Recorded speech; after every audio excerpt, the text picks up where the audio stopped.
प्रिय विद्यार्थियों, बीए तृतीय वर्ष के द्वितीय प्रश्न पत्र में निर्धारित श्रीमद् भगवत गीता के द्वितीय अध्याय के पाठ में आपका स्वागत है।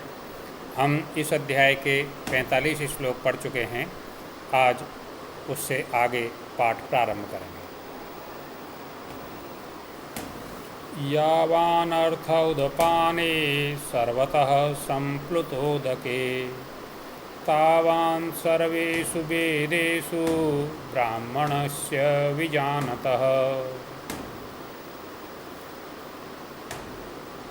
अब तक हम पीछे पढ़ रहे हैं कि श्री कृष्ण वेदवाद रताः, जो वेद का नाम लेकर के वेद के नाम पर लच्छेदार वाणी कह करके विभिन्न क्रिया कर्म कांडों से व्यक्ति को भ्रमित करते हैं, उनके बारे में कह रहे थे।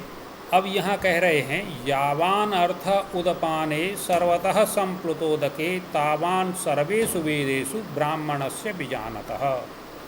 सर्वतः संप्लुतोदके, चारों ओर से उछलते हुए जल वाले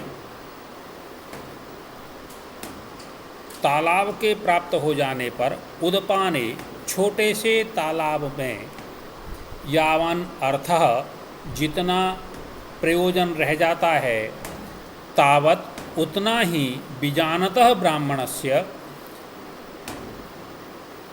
कर्म योग के रहस्य को जानने वाले ब्राह्मण विद्वान के लिए सर्वेषु वेदेषु सभी वेदों से रहता है। अर्थात जैसे परिपूर्ण जलाशय के प्राप्त हो जाने पर मनुष्य का छोटे जलाशय से जितना प्रयोजन रह जाता है, उतना ही प्रयोजन जो तत्व को जान लेने वाला विद्वान है उसके लिए वेदों का रह जाता है। यहाँ पर कई लोग इस श्लोक को वेद का विरोधी मानते हैं कि श्री कृष्ण वेद का महत्व कम दर्शा रहे हैं कि कर्म योगी से वेद का महत्व कम है। वस्तुतः यहाँ वेद का महत्व कम नहीं दिखाया गया है। इस श्लोक को हमें जो यामिमाम पुष्पितां वाचाम प्रवदन्ति विपश्चितः वाला श्लोक है उसके संदर्भ में देखना चाहिए कि लच्छेदार बातों में फंस करके वेद के क्रिया कांडों में ही जो लगे रहते हैं, उन सारे कर्म कांडों से केवल उतना ही तात्पर्य है जितना बड़े तालाब के प्राप्त हो जाने पर छोटे तालाब से व्यक्ति का रह जाता है। क्योंकि कर्म योग की सिद्धि के उपरांत कर्म योग का रहस्य प्राप्त हो जाने के बाद व्यक्ति को बहुत सारे जो भ्रम हैं वो स्वतः ही दूर हो जाते हैं। एक बार अर्थ दोबारा देखिए। सर्वतः सब ओर से संप्लुतोदके परिपूर्ण जलाशय के प्राप्त हो जाने पर, उदपाने छोटे जलाशय से मनुष्य का जितना अर्थ प्रयोजन रहता है, विजानतः ब्राह्मणस्य विद्वान ब्राह्मण को सर्वेषु वेदेषु तावान सभी वेदों से उतना ही प्रयोजन रह जाता है। यावन अर्थः यावत, यावन प्लस अर्थः हल संधि है। संप्लुतोदके, संप्लुत प्लस उदके गुण संधि है। सर्वतः ये अव्यय पद है। सर्व शब्द से तसिल प्रत्यय हुआ है। सर्वतः पंचम्यांश तसिल सूत्र से।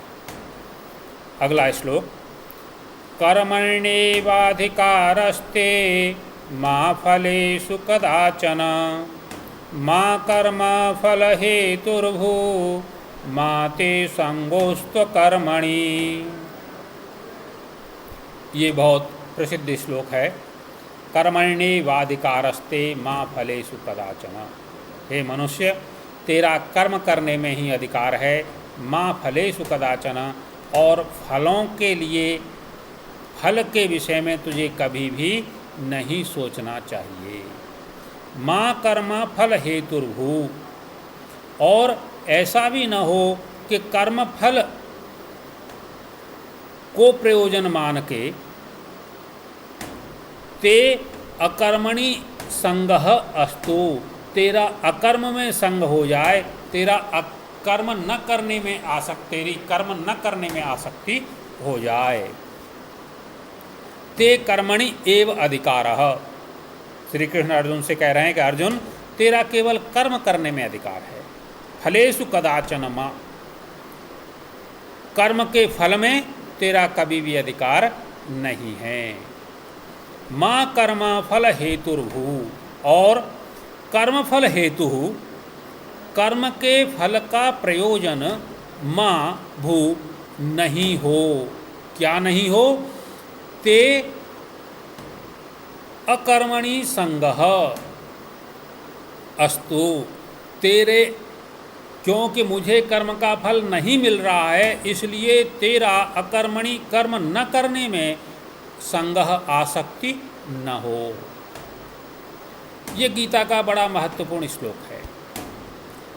कर्म किए जा फल की इच्छा मत कर तो इंसान, ये है गीता का ज्ञान। जैसा कर्म करेगा वैसा फल देगा भगवान। तेरा कर्म करने में ही अधिकार है। फलेषु मा कदाचन, तेरा फल में कभी भी अधिकार नहीं है। लेकिन क्योंकि तुझे कर्म का फल नहीं प्राप्त होने वाला है, इसलिए तेरा कभी भी अकर्म में आसक्ति नहीं होनी चाहिए। अकर्म के प्रति तेरा लगाव नहीं होना चाहिए। हमारे जो आधुनिक आलोचक हैं वो ये भी कहते हैं कि यही वह श्लोक है जिसने बेगार परंपरा को जन्म दिया। भोले भाले लोगों को कर्म कराया गया, लेकिन उसका फल नहीं दिया गया और उनका सालों तक, सदियों तक उनका शोषण किया जाता रहा। ये तो अपनी सोच है, लेकिन मूलतः इस श्लोक में जो कहा गया है, इसका तात्पर्य है कि व्यक्ति अपने कर्म के प्रति समर्पित होकर के कर्म करे। कर्म करते समय वह फल का चिंतन न करे। कर्म करते समय वह केवल कर्म की पूर्णता पर ही केंद्रित रहे। और कर्म से फल की प्राप्ति नहीं होगी ऐसा नहीं है।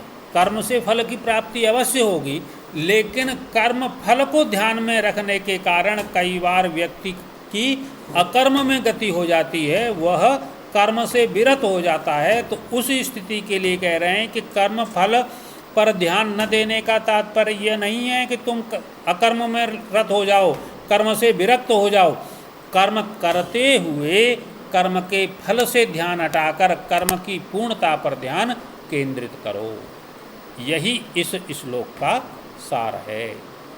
कर्मण्येवाधिकारस्ते, कर्मणि एव अधिकारस्ते, कर्मणि प्लस एव प्लस अधिकारः प्लस ते, कर्मणि प्लस एव यण संधि है। कर्मण्येव, एवाधिकारः, एव प्लस अधिकारः दीर्घ संधि है।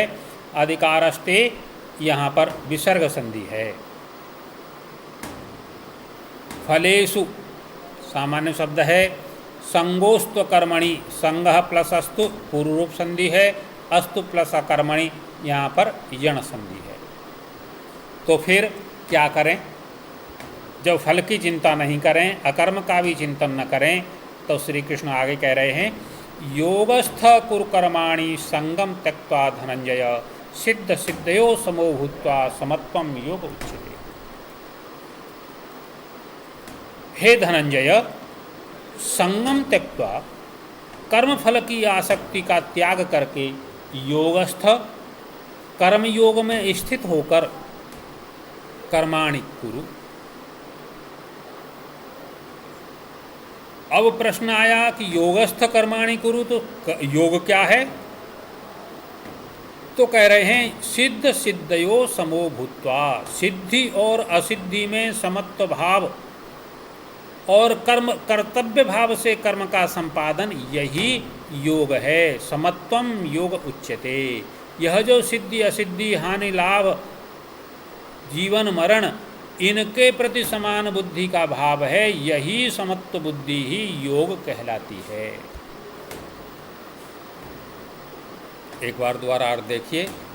धनंजय, संगम त्यक्त्वा, फल की आसक्ति से रहित होकर के सिद्ध सिद्धयो, सिद्धि और असिद्धि में समः भूत्वा समान होकर के योगस्थ कर्माणि कुरु, कर्म योग में अवस्थित होकर के तू कर्म कर, क्योंकि समत्वम योग उच्यते, समत्व ही योग कहलाता है। यह कर्म अकर्म, यह कर्म सिद्धि और असिद्धि के भाव से ऊपर उठ कर के कर्म करने की स्थिति ही योग कहलाती है। कुरु क्री धातु से लोट लकार मध्यम पुरुष एक वचन का रूप है। त्यक्त्वा त्यज धातु त्वा प्रत्यय, भूत्वा उसी प्रकार भू धातु से त्वा प्रत्यय।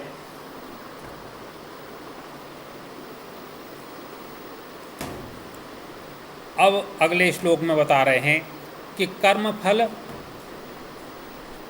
की चिंता व्यक्ति को क्यों नहीं करनी चाहिए, कर्म फल से व्यक्ति को विरत क्यों रहना चाहिए। उसका कारण बता रहे हैं कि कर्म फल में जब ध्यान होता है तो व्यक्ति बहुत दीन हो जाता है। आप कल्पना कीजिए कि जैसे एक व्यक्ति है जिसे अवश्य ही बस से जाना है, अवश्य ही बस से जाना है, तो उसकी कंडक्टर के प्रति क्या भाव होगा। और एक व्यक्ति को निरपेक्ष भाव से जाना है कि मुझे जाना है या नहीं जाना है,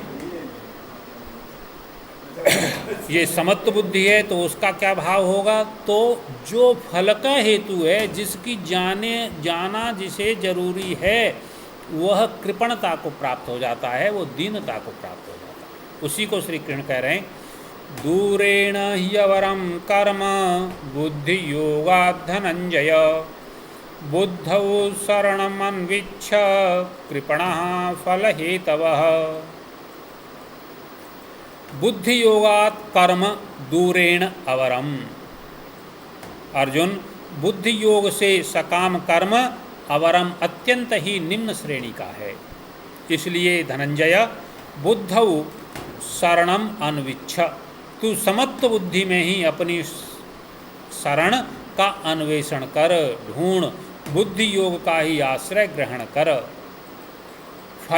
फल हेतवः कृपणा, क्यों कृपणा फल हेतवः, जो फल के हेतु से कार्य करने वाले लोग हैं उनकी बुद्धि अत्यंत दयनीय हो जाती है, अत्यंत वो दीन भाव को प्राप्त हो जाते हैं।